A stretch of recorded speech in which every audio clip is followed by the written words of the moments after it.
Okay, so my plan originally for this content was to, I guess, give you an update on the blueberry mead. If you remember the last time I caught you up on the blueberry mead, I had just done the second racking and was letting it sit till it clear, it was clear and everything.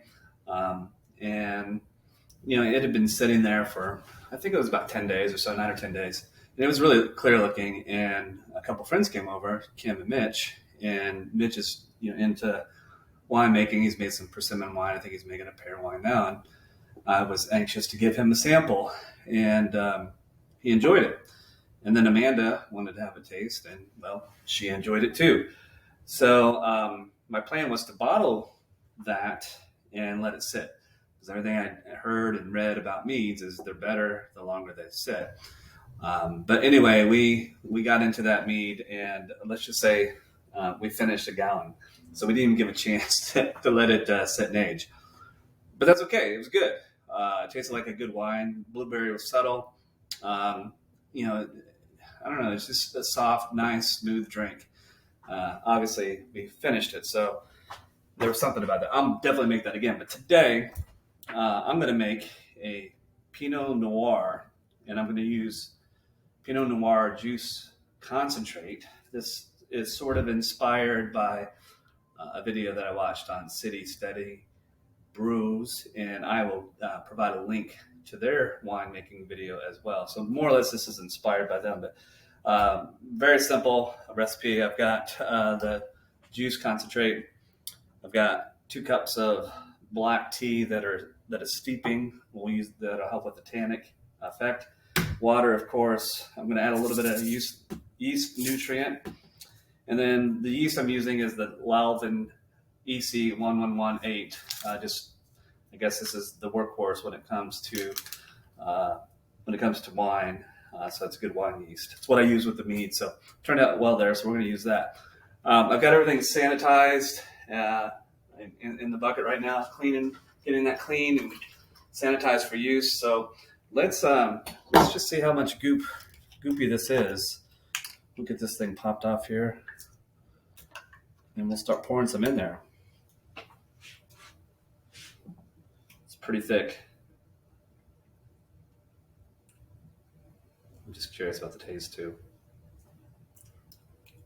Man, that's good. Feels like that needs some peanut butter. That's a rich flavor. So super thick. Nice. Almost a plum-like color. So what I'm going to do is I'm going to put some water in this bottle and shake it around a little bit to get as much of this out as we can. So the recipe calls for a quart. Basically, a quart of this makes a gallon of wine. So let me pour a little bit of water in here, get things rolling. Should be good.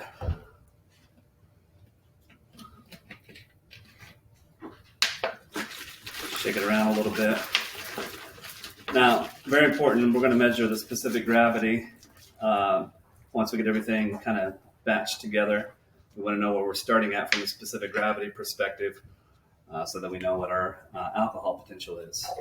All right. Now, I'm pretty happy with that. We got a nice clear bottle, so we'll set that aside. I've pre-mixed the yeast nutrient, so we're going to go ahead and add that in as well. And the tea has been sitting for quite a few minutes here, so we're going to go ahead and add that tea in as well.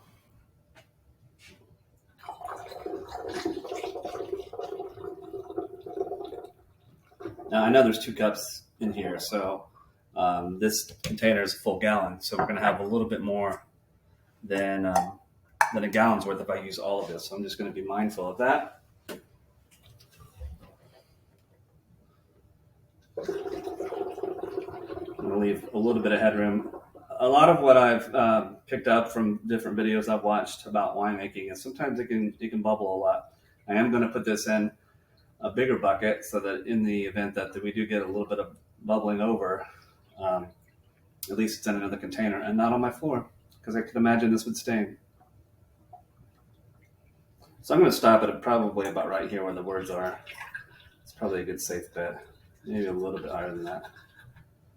All right, so that's pretty good.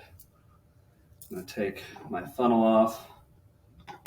Now, like I said, I want to measure the specific gravity of this, so I'm going to set this water aside, and I don't want to bore you with all those details. I'm going to pause the video real quick and then take the specific gravity and then let you know what that is, and then we'll pitch the yeast and we'll be good to go.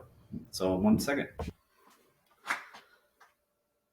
Okay, so back with the specific gravity. Now I measured a moment ago, and it was at a 1.040, I believe. And I was like, that can't be right, because I look up the handy dandy table, and if it were 1.040, that would say the end product has a potential of about 4.9 to 5 or so % alcohol. Usually most wines are a little bit higher than that. I know there's a ton of sugars in these grapes. So I was surprised by that. So then I thought, oh, wait, silly. This was super thick, and I added it to water. Needed to mix it a little bit better. So once I did that, specific gravity is right at about 1.080. So that says I should be getting about 10% alcohol in the finished product, which, that's about right. Some wines are usually about 10 to 15%. So so this has all been sanitized, and there's no reason to pour any of this out. So we are just going to do that. I made a little bit of a mistake. I should have saved some of my water for when I put the yeast in, but I think we'll be okay. So I'm just going to take the funnel out because I don't want it to get stuck here.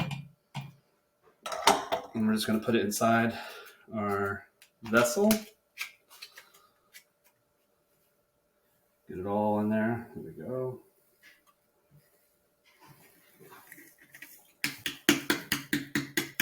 Get all the yeasty boys out of there.